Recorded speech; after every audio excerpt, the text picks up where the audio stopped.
My name is Megan Turner. I'm 30 years old, and I've been laughed at more times than I can count, mostly by the people who are supposed to be in my corner. I grew up in a family where appearances were everything. My father, Thomas, worked as an investment consultant. My mother, Elaine, was the kind of woman who measured her worth by the size of her handbags and the jewelry on her wrists. And my siblings? They followed right in line: designer clothes, expensive cars, luxury trips, all of it paid for by my parents' relentless obsession with status. Me? I didn't quite fit their mold. When I graduated college, instead of joining a corporate firm like my father demanded, I took an entry-level position at a travel and events company. I loved planning things, loved seeing details fall into place, loved the way people lit up when an event went smoothly. It wasn't glamorous. It wasn't six figures. But it was mine. Of course, my family didn't see it that way. At every gathering, the jokes would come. "Oh, Megan books hotels and flights," my brother Daniel would say, smirking. "Guess that's better than working at the airport kiosk." My mother would sigh dramatically. "Honey, you're 30. Don't you think it's time for a real career? Your sister's law firm just gave her a bonus big enough to buy a new car." Even my father joined in. "Event planning is for people who didn't make it elsewhere. You're smart, Megan. You could do better." Each comment was a knife to the chest, and yet I smiled, pretending it didn't cut as deep as it did. Because what was I supposed to do? Argue with people who had already decided I was a failure? What they never bothered to see was how much I was growing. That tiny job turned into a promotion. Then another. Within a few years, I was managing corporate retreats, luxury getaways, and multi-million-dollar conferences. My office wasn't huge, but my desk was mine, and the clients I worked with trusted me to handle details that most people wouldn't survive a week juggling. But my family didn't want to hear about it. The moment I started to talk about work, they'd roll their eyes. "Let's not bore everyone with Megan's little projects," my sister Olivia once said at dinner, waving her manicured hand like I was a child showing off a crayon drawing. So I stopped trying to make them understand. Everything boiled over last spring. Olivia was planning her anniversary trip with her husband. She wanted something lavish, something to post about on Instagram that would make her followers jealous. A 5-star resort in the Caribbean, beachfront villa, spa treatments, private chef, the works. I wasn't surprised when she called me. "Megan," she said breezily, "since you're in the travel business, can't you, hook me up? Get me some special rates? Use your employee discounts or whatever." Her tone made my blood boil, like I was her personal concierge. "I don't get discounts like that," I explained carefully. "I work in corporate event planning, Olivia, not leisure travel." She laughed. "Oh, come on. How hard can it be? You book hotels all day. Just put it under your little job account." I clenched my jaw. "It doesn't work like that." She hung up with a sigh, clearly annoyed that I wasn't leaping to serve her. I thought that was the end of it. But it wasn't. 2 weeks later, I was at my desk when a courier dropped a thick envelope onto the corner of it. I assumed it was paperwork for an upcoming retreat. But when I opened it, my blood ran cold. Inside was an invoice from the very same Caribbean resort Olivia had been bragging about. Total, $12,476.92. And it was addressed not to her, but to me. To my office. I stared at it, stunned, as the numbers blurred. The resort had charged everything: villa, spa treatments, private chef, excursions, all under my company's corporate account. I felt sick, because I knew exactly what had happened. Olivia. She must have used my name, my company information, maybe even dropped it casually that her sister works in travel. And the resort, eager for a high-spending client, must have believed her. And now, the bill was sitting on my desk. $12,000. My heart pounded. My job, my reputation, everything was at risk. And all I could hear, echoing in my head, was Olivia's mocking voice. "It's just your tiny job." I sat frozen at my desk, the invoice in my hands, my heart hammering so hard I could hear it in my ears. $12,000. A bill in my name, tied to my company's account. If my manager saw this before I could explain, I could lose everything. And the worst part? I hadn't even set foot in that resort. I picked up my phone with shaking hands and dialed Olivia. She answered on the third ring, her voice dripping with smugness. "Oh, Megan. Perfect timing. We just had the most amazing spa day. Honestly, I don't know how people live without this kind of luxury." I clenched my jaw. "Olivia, did you book your trip under my company's account?" There was a pause, then a laugh. "Don't be dramatic. I just mentioned your name. Told them my sister works in travel. They were thrilled, rolled out the red carpet. You should thank me for giving you some credibility." "Credibility?" I hissed. "Olivia, they sent the bill." To me. "To my office." Her voice sharpened. "So what? It's just paperwork. Your company probably gets comps for this stuff anyway. Don't act like it's coming out of your pocket." I stared at the invoice again, bile rising in my throat. "You have no idea how this works. This isn't free. This isn't a perk. This is fraud. And it's under my name." She scoffed, unbothered. "Relax, Megan. You're always so uptight. You wanted to prove your job is real? Well, congratulations. You just landed us a 5-star getaway. Lighten up. Lighten up." The words sliced through me, because to her it was nothing. But to me, it was my entire career on the line. I barely slept that night. I kept replaying every scenario in my head. My boss calling me in, accusing me of stealing from the company. HR investigating me. My name blacklisted from the industry I'd fought so hard to climb into. By morning, I had a plan. I drove to the office early, before anyone else arrived, and called the resort directly. A cheerful woman in reservations answered, and I forced my voice to stay steady as I explained. "Hi, this is Megan Turner. I received an invoice yesterday, but there's been a mistake. The guest who stayed is my sister, not me. She used my professional details without permission." The woman paused. "Oh, you're Miss Turner? The corporate coordinator?" "Yes," I said firmly. "And I did not authorize this booking." There was shuffling of papers on her end, then a sigh. "I see. The account was indeed logged under your company's profile. The charges are valid." "Valid for her," I snapped. "Not for me." "I understand," she said carefully. "We'll need a signed dispute form, and our finance team will investigate. But in the meantime, the balance remains outstanding." My stomach dropped. Outstanding. Meaning it still looked like I owed them $12,000. I hung up, my hands trembling. This wasn't just a family spat anymore. This was survival. That evening, I drove straight to my parents' house. Olivia was lounging on the couch, scrolling through her phone, wearing a resort sweatshirt like it was a crown. "Nice trip?" I asked coldly, holding up the invoice. She looked up, smirking. "Amazing.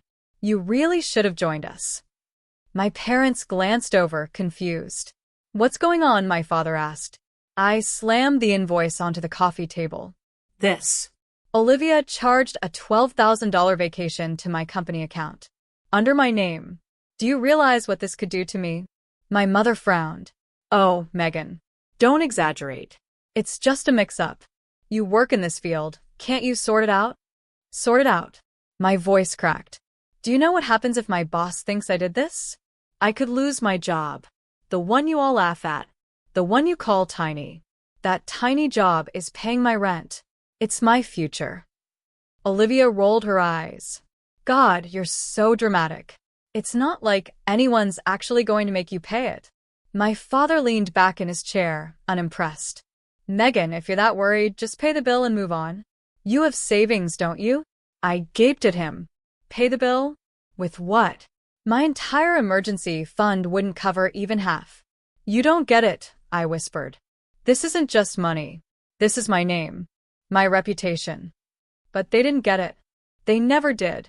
For weeks, the situation dragged on. The resort sent follow-ups, each one more urgent than the last. I filed dispute paperwork, called daily, begged for someone to expedite the process. But corporate gears turned slowly, and meanwhile, the shadow of accusation loomed over me. At work, I buried myself in projects, terrified someone would mention the invoice. Terrified my boss would call me in and demand answers. Every email notification made my heart race. And still, Olivia bragged. Photos of her sipping cocktails on the beach filled her Instagram. Captions about living the good life taunted me while I scrambled to clean up the mess she left behind. Every like, every comment praising her luxury lifestyle felt like another knife. Because no one knew the truth, that her paradise was my nightmare. One Friday afternoon, my manager called me into his office. My blood went cold. "Megan," he said, folding his hands on his desk, "we received some unusual paperwork this week. An invoice from a resort." My vision blurred. It was happening. But before I could speak, he held up a hand. "Don't panic. I know it wasn't you." I blinked. "You know?" He nodded. "You've been with us long enough. You've built trust. We investigated. Turns out your sister was the one behind it, correct?" Relief flooded me so fast, I nearly cried. Yes. She used my details without permission. I've been trying to fix it. He leaned back, sighing. Family can be complicated. Don't worry. We've contacted our legal team. The resort's already agreed to redirect the bill to her. Redirect. Just like that, the crushing weight lifted. "Thank you," I whispered, my voice shaking. He smiled faintly. "You're good at your job, Megan. Don't let anyone, including family, make you feel small about it." And in that moment, I realized something. The respect I'd been chasing from my family didn't matter anymore. Because I had earned it from the people who saw my work for what it was: real, valuable, important. And my family? They were about to see it too. When I walked out of my boss's office that day, I felt like I could finally breathe again. The invoice nightmare wasn't over, but at least I wasn't about to be branded a fraud. The resort had agreed to redirect the charges to Olivia, and for the first time in weeks, I slept without jolting awake at 3 a.m, drenched in sweat. But the storm wasn't done. Because Olivia had no idea the thunder was about to hit her front porch. It started with a phone call. I was working late when my cell buzzed. Olivia's name lit up the screen. Against my better judgment, I answered. "Megan," she snapped. "Why did I just get an email from the resort about an outstanding balance?" I leaned back in my chair, letting her words wash over me like sweet, ironic music. "Because, Olivia," I said calmly, "that balance is yours, not mine." Her voice rose. "You told them to send it to me? Are you insane? Do you know how humiliating this is? They're threatening legal action if I don't pay." I swallowed my anger and forced my tone to stay level. "You humiliated yourself when you used my professional account without permission. You thought it was funny to make me the joke. Now the bill is in your lap, exactly where it belongs. You're supposed to have my back," she hissed. "We're family." I almost laughed. Family? Where was that loyalty when she mocked me in front of everyone? When she sneered about my tiny job? "You're right," I said softly. "We are family, which is why I let this slide for too long. But family doesn't mean I let you ruin my career to fund your vacation." She cursed under her breath and hung up. For the first time in my life, I didn't feel guilty for standing up to her. The fallout was swift. Within days, the resort sent a physical copy of the bill, stamped final notice, straight to Olivia's house. I know because my mother called me in a fury. "Megan," she shouted before I could even say hello. "What have you done to your sister? She's in tears. She says you threw her under the bus with that resort." I bit back a bitter laugh. I didn't throw her anywhere. She booked a $12,000 trip in my name. The only bus she's under is the one she parked herself beneath. My mother's voice trembled with outrage. "You're exaggerating. Olivia just wanted to enjoy herself. You're making this a bigger deal than it is." I closed my eyes. "Mom, if my company hadn't believed me, I would have lost my job. Do you understand that? My livelihood was hanging by a thread because of her. And you're still defending her." Her silence was answer enough. That weekend, my parents hosted a family dinner. I wasn't planning on going, but curiosity, and maybe a streak of stubbornness, pulled me there. The moment I walked in, I felt the tension. Olivia sat at the table, arms crossed, her face red and blotchy from crying. My father sat at the head, stone-faced. My mother busied herself with dishes, avoiding my eyes. Finally, Olivia exploded. You're pathetic, Megan. You could have handled this quietly. But no, you had to make a scene, had to get me humiliated. Everyone at the resort thinks I'm some kind of criminal now. I stared at her, my hands shaking but my voice steady. You humiliated yourself when you lied and dragged me into it. All I did was refuse to cover for you. My father's voice cut through. Enough. Olivia made a mistake. But she's family. Family doesn't hang each other out to dry. I turned to him, my eyes burning. Family doesn't laugh at each other either. Or belittle their work. Or gamble with their careers. You've all made a joke out of me for years. Well, the joke isn't funny anymore. The room went still. For once, no one had a quick retort. A week later, the resort escalated. They sent a collections notice directly to Olivia. I found out because she stormed into my office. Yes, my office, slamming the letter on my desk. You think you're so righteous, she spat. You think because you sit here in your little chair with your little nameplate that you're better than us? Newsflash, Megan, this doesn't make you important. It makes you petty. I stood slowly, pushing the letter back toward her. No, Olivia. What makes me important is that I worked for this. Every inch of this office, every client, every paycheck, I earned it. You laughed at me for years, but when you wanted a luxury vacation, where did you run? Straight to my tiny job. She opened her mouth, but I cut her off. And now the bill came due. Not for me. For you. Her eyes filled with tears of rage. I won't forget this. Good, I said softly. Neither will I. She stormed out, heels clicking like gunshots against the floor. My staff peeked around the corner, wide-eyed, but I simply sat back down and went back to work. Because for the first time, I wasn't the one embarrassed. The next family event was different. No one mocked me. No one sneered about my job. They were too busy whispering about Olivia's debt. My aunts and uncles glanced at me with newfound respect, even admiration.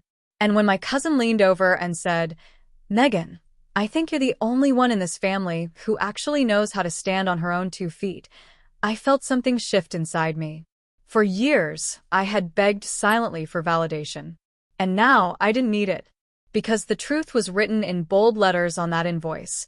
My work had value. Real value. And the day the bill landed on my desk, it didn't just expose Olivia. It exposed all of them. That night, I sat in my apartment, sipping tea, staring out at the city lights. I thought about the years of laughter, the cutting remarks, the way they diminished me at every turn. And I thought about the look on Olivia's face when she realized the consequences were hers to bear. For the first time in a long time, I smiled. Because maybe revenge didn't come in grand gestures or elaborate plans. Maybe it came in the quiet justice of watching arrogance collapse under its own weight. By the time the collections notice landed on Olivia's doorstep, the laughter was gone. The sister who once smirked about my tiny job now had dark circles under her eyes, her voice sharp with panic whenever she called me. But instead of taking responsibility, she doubled down on excuses and dragged the entire family into it. It began with a group text. Family meeting tonight. Mandatory, Olivia wrote. Mandatory. Like we were still kids under the same roof. I almost ignored it, but curiosity and a desire to stop being blindsided pulled me there. When I arrived at my parents' house, the atmosphere was heavy. My father sat stiffly in his armchair, Olivia pacing like a caged animal, my mother fluttering with nervous energy as though she could erase the tension by pouring more wine. The moment I stepped inside, Olivia spun toward me. You're going to fix this, she demanded. You're the one who made it a big deal. You're the one who sicked the resort on me. I crossed my arms. No, Olivia. You did this. You booked a $12,000 vacation in my name. You made the choice. You pay the price. Her face flushed with rage. I don't have that kind of money. You know I don't. But you do, Megan. You've been hoarding every penny from your stupid little job.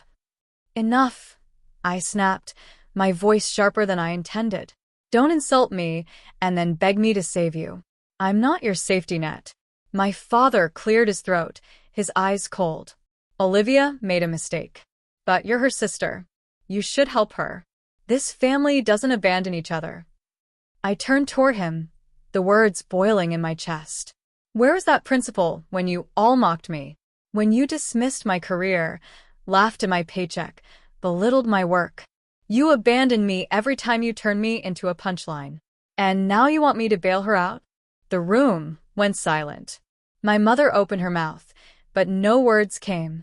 Olivia's lips trembled, caught between fury and desperation. Finally, she whispered, "Please, just this once." And for the first time I saw it, not arrogance, not entitlement, but fear. Fear of facing consequences she'd never had to before. But pity wasn't enough to erase what she'd done. "No," I said quietly. "I won't pay. You laughed at me for years, Olivia. You said my job was small, meaningless. Well, now you're about to find out just how much weight that tiny job carries when the bill has your name on it." The fallout from that conversation spread fast. Within days, relatives were calling me. "Can't you just cover it, Megan?" one aunt asked. "You're the responsible one. Let it go." Another said, "Olivia's always been impulsive. Don't let this ruin the family." But for once, I didn't bend. I didn't fold under the guilt trips or the manipulations. I let every accusation slide off my back because I knew the truth. Covering for her wouldn't save her. It would only teach her that she could destroy me and walk away unscathed. And I refused to live like that anymore. Meanwhile, Olivia spiraled. Her Instagram, once filled with curated photos of cocktails and beach views, went silent. She stopped showing up to family dinners. When I bumped into her at the grocery store, she looked thinner, her eyes darting nervously as she tossed basics into her cart. Part of me ached to comfort her, to reach out like the sister I used to be. But the stronger part of me remembered the invoice sitting on my desk, the fear that had nearly wrecked my career, the way she laughed when I begged her to take it seriously. She didn't just cross a line, she erased it. And now, she was learning what consequences looked like. The breaking point came 2 weeks later at Sunday dinner. My parents had insisted on a peaceful meal. I didn't believe it, but I went anyway, determined not to hide. Halfway through the evening, Olivia snapped. "This is all your fault," she shouted across the table, her fork clattering against her plate. "If you weren't so selfish, this never would have happened. You could pay this off in a heartbeat, but you'd rather watch me drown." The room froze. My mother gasped. My father's eyes flicked between us, calculating. I set my napkin down slowly, meeting Olivia's glare with steady eyes. "You're right about one thing. I could pay it, but I won't. Because this isn't my debt. It's yours. And if you drown, it's only because you kept swimming out further, laughing while I was treading water." Her face crumpled, anger giving way to tears. "You've changed," she whispered. I leaned forward, my voice calm but unshakable. "No, Olivia. I finally stopped letting you use me as a life raft." After that night, the family dynamic shifted. Relatives who once dismissed me began looking at me differently, warily, even respectfully. The girl with the tiny job had drawn a line in the sand and refused to budge. And the sister who mocked me was unraveling in the very consequences she tried to dump onto my shoulders. And for the first time, I felt something I'd never felt before in this family: power. Not the kind that comes from money or status. The kind that comes from finally standing your ground. That night, as I drove home under the glow of streetlights, I realized something. I didn't need to keep proving my worth to them, because the bill that landed on my desk had already done it for me. It proved my job wasn't tiny. It proved my work wasn't meaningless. And it proved that no matter how loud their laughter once was, the truth had a way of silencing it. By the time spring turned to summer, the $12,000 resort bill was more than just a piece of paper. It was a shadow hanging over Olivia and, by extension, the entire family. Collections notices kept arriving, each one more urgent than the last. Phone calls from unknown numbers made her flinch. I heard from a cousin that she even stopped answering the door for delivery drivers, terrified someone would hand her another envelope stamped "Final Demand." And yet, Instead of taking responsibility, Olivia became more desperate to shove it onto me. The first attempt came in the form of tears. One Saturday morning, there was a knock on my apartment door. When I opened it, Olivia stood there, her hair a mess, eyes swollen, makeup streaked down her cheeks. For a moment, the sight almost broke me. Almost. She stepped inside without waiting for an invitation, clutching a crumpled notice in her hand. "Megan, please," she begged. "I can't do this. They're threatening lawsuits. If this goes to court, I'll be ruined. You're the only one who can help me." I took the notice gently from her hand, scanning the words I already knew by heart. Then I looked back at her. "I did help you," I said evenly. "I cleared my name. I made sure this debt landed where it belongs, on the person who created it. You." Tears spilled down her face. "You don't understand. I don't have the money." I clenched my jaw. "Then maybe you shouldn't have booked a villa, a private chef, and spa packages like your royalty." Her face twisted, desperation flashing into anger. "You could pay this off in a week with what you make now, but you'd rather watch me suffer." "No," I said quietly. "I'd rather you finally learn that actions have consequences." The next attempt came from my parents. I got the call late one night, my father's voice stern but calculated. "Megan, we've talked it over. Your mother, and I think it's time you step up. Olivia is drowning. You're doing well. It's only fair you cover this." I nearly dropped the phone. "Fair? You want me to pay for her fraud? The same fraud that almost cost me my job." "You're being selfish," he snapped. "Family means sacrifice." My blood boiled. "Funny. Where was that sacrifice when you all cut me down every time I mentioned work?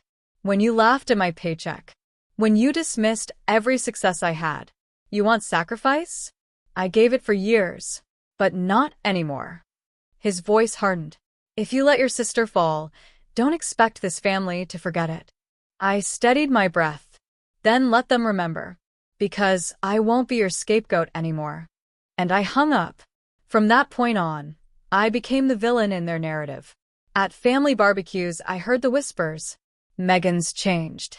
She's cold now." Success went to her head. But the same relatives whispering those words would catch me alone later, lowering their voices to admit, "Honestly, you're right. Olivia did this to herself." It struck me then, my family wasn't upset about right or wrong. They were upset about losing their scapegoat. For years, I had been the easy target, the one to mock, the one to overlook. But now, standing my ground, I had disrupted the balance they were comfortable with. And they hated it. Meanwhile, Olivia scrambled. I heard through the grapevine that she tried negotiating with a resort, begging for a payment plan, even offering partial settlements. But $12,000 doesn't just vanish, and luxury resorts don't run on pity. The final straw came when she tried to rope me in publicly. It was at our cousin's birthday dinner. The room was buzzing with chatter, kids running between tables, the smell of barbecue thick in the air. I was sipping a glass of wine, enjoying a rare moment of peace, when Olivia stood suddenly and clinked her glass. "I just want to say," she began, her voice trembling, "that some people in this family care more about money than blood. Some people would rather see their own sister destroyed than lift a finger to help." All eyes turned to me. My cheeks burned, but this time, not with shame, with clarity. I rose slowly, setting my glass down. My hazel eyes swept the room before landing on hers. "You're right," I said calmly. "I do care about money, because money is tied to responsibility. And responsibility is something you've never taken. You used my name to live a life you couldn't afford. You risked my job, my future, everything I worked for, just so you could post beach pictures on Instagram. And now you want me to rescue you? No. Not anymore." Gasps rippled across the table. Olivia's face crumpled, her lips trembling. I looked around at the family members who had laughed at me for years, who had sneered about my career. You all thought my job was tiny, meaningless. But when Olivia wanted luxury, she leaned on that same tiny job to fund it. That bill didn't come to her. It came to me. And if I hadn't fought back, I'd be the one destroyed right now. Not her. Silence fell.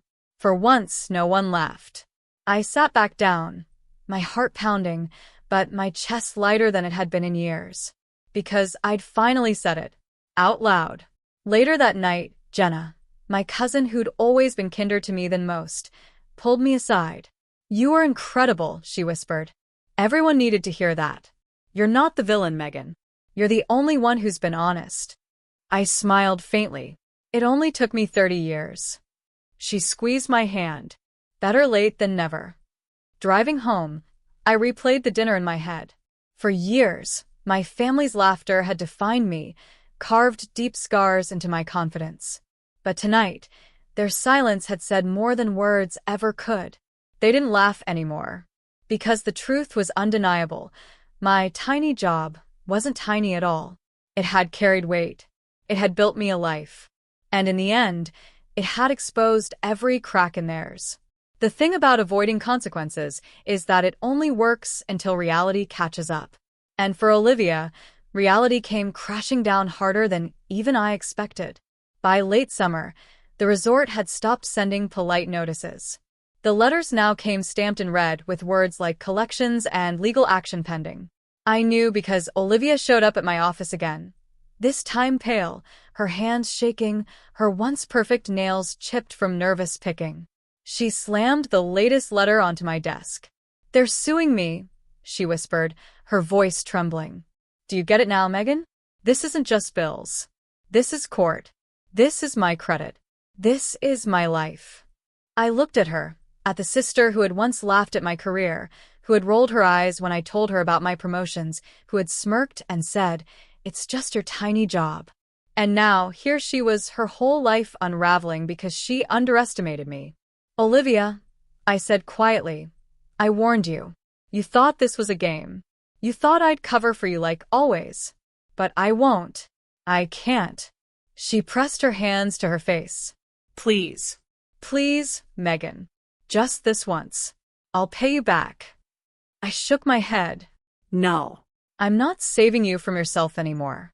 She sobbed, and for a flicker of a moment, my heart ached. She was my sister, after all. But the ache wasn't enough to erase the truth. She wasn't the victim. She was the architect of her own downfall. The family fallout was brutal. My parents, of course, were furious, with me, not Olivia. "You could have prevented this," my mother snapped over the phone. "You let your sister be dragged into court when you have the means to fix it." I clenched my jaw. No, Mom. She dragged herself there.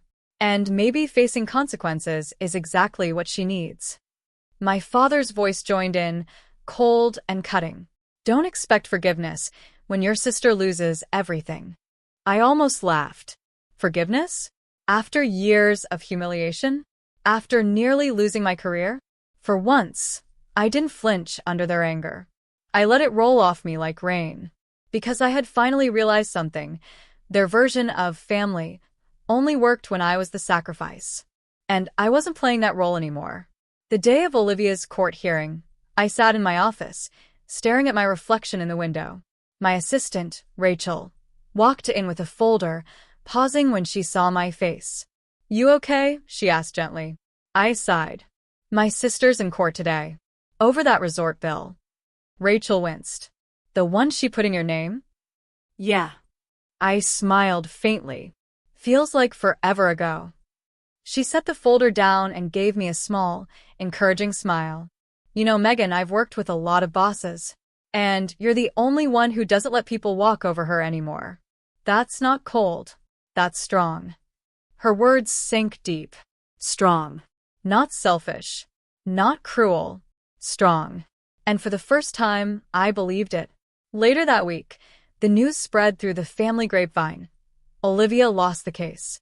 The court ordered her to pay the full $12,000 plus fees. Her credit score tanked, her reputation took a hit, and the glamorous image she'd built online crumbled. I should have felt triumphant. Instead, I felt something quieter. Relief. Because for once, I wasn't the one carrying the burden. At the next family dinner, the air was different. No one laughed at me. No one dared make a snide remark about my job. Instead, they whispered about Olivia, how reckless she'd been, how she dragged the family name through the mud. I sat quietly, eating my meal, listening. For years, I had been the punchline. Now, without me in that role, they were scrambling for a new target. And I realized something. Their laughter had never been about me. It had been about control, keeping me small so they could feel big. But I wasn't small anymore. And they knew it. After dinner, as I was leaving, Jenna caught me by the door. "You were right all along," she whispered. "Olivia thought she was untouchable. But look at her now. Honestly, I think she's jealous. Jealous you built something real." I smiled faintly. Maybe. Or maybe she just couldn't stand the idea that my tiny job turned out to be stronger than her entire facade. Jenna squeezed my hand. "Either way, Megan, you don't have to prove yourself to them anymore. You've already won." Her words followed me all the way home, wrapping around me like a blanket. Because she was right. I had won. Not by destroying Olivia, not by fighting my family at every turn, but by surviving. By building a life they couldn't take credit for, couldn't diminish, couldn't control. That night, sitting by my apartment window with a cup of tea, I let the memories play through my mind. The years of laughter, the cutting remarks, the way they'd all dismissed me like I was nothing. And then I thought about the moment the resort bill landed on my desk, the moment everything shifted. They thought that bill would break me. Instead, it broke them. By autumn, the laughter that had once echoed through every family dinner table had gone silent. Not because my relatives had suddenly learned respect, but because reality had shifted and they could no longer pretend I was the joke. The resort bill had done what years of my words never could. It forced them to see the truth. And that truth was simple. My tiny job wasn't tiny at all. The weeks after Olivia's court loss were eerily quiet. She stopped posting on social media altogether, disappearing from the glamorous persona she'd built online. My parents, who once boasted about her lifestyle while rolling their eyes at mine, avoided the subject completely. Instead, they filled silences with meaningless chatter. Weather, neighbors, television shows. Anything but the elephant in the room. I didn't press it. For once, I didn't feel the need to demand their acknowledgement. Because I had something far more valuable than their approval: self-respect. One evening, I stayed late at my office, reviewing contracts for a new corporate retreat we were planning in the mountains. My assistant Rachel peeked in with her coat already on. "Heading out?" I asked. "Yeah," she smiled. "But I just wanted to say you've been killing it lately. Clients love you. The team loves you. And, oh well, I think you should love you too." Her words made me pause. Love me. Not just survive, not just prove, but love. After she left, I sat there in the quiet office, looking at the framed photos of events we'd executed: a conference with hundreds of attendees, a beachside retreat, a bustling product launch. Each one represented not just success, but survival. Proof that I had taken the scraps left to me and built something strong enough to stand on. And I realized I did love me. Finally. The next family gathering came at Thanksgiving. I walked in with no dread this time, only calm. My relatives still watched me carefully, but not one dared mock me. Olivia sat in the corner, quiet, her shoulders slumped, the fire in her eyes gone. During dinner, my father cleared his throat. "Megan," he said, almost reluctantly, "how's work?" It was such a small question, but for him, it was monumental. I smiled politely. Busy. Rewarding. Growing. He nodded, and though he didn't say more, I caught the flicker of something in his eyes, something I'd chased for decades. Respect. Not because he wanted to give it, but because he couldn't deny it anymore. Later that night, Olivia cornered me in the kitchen while everyone else lingered over dessert. "You must feel pretty proud of yourself," she muttered, her voice dripping with bitterness. "Everyone thinks you're the golden child now." I set my plate in the sink and turned to face her. "No, Olivia. I don't feel proud because of how they see me. I feel proud because of how I see me." Her jaw tightened. "You ruined me." I shook my head. No. "You ruined yourself. I just stopped protecting you from the truth." She looked away, her eyes glassy, and for the first time, I felt nothing. Not anger. Not pity. Just distance. Because I finally understood she wasn't my responsibility. When I left that night, Jenna walked me out. She hugged me tightly and whispered, "You changed everything, Megan. You showed them all you don't need their approval. Honestly, you taught me something too." I smiled. "What's that?" "That sometimes the best revenge is just standing tall when they expect you to fall." Her words rang in my chest all the way home. That weekend, I sat at my apartment window with a notebook in hand, jotting down ideas for the next big client event. But my mind drifted back to the younger version of me, the Megan who once sat at family dinners, shrinking smaller and smaller with every joke about her tiny job. I wanted to reach back through time, take her hand, and tell her, one day, their laughter won't matter. One day, the very thing they mock will be the thing that saves you. One day, they'll choke on their own words when the bill lands in their lap instead of yours. And when that day comes, you won't even need to gloat. Because your success will speak louder than any comeback ever could. So here I am. 30 years old, CEO of my own division, respected in my field, building a future on my own terms. And to anyone who's ever been underestimated, mocked, or belittled, let me tell you something. Your worth is not defined by their laughter. It's defined by what you build when no one believes in you. Because when the bill comes due, and it always does, it won't be your name on it. It'll be theirs. And that will be the sweetest silence you'll ever hear.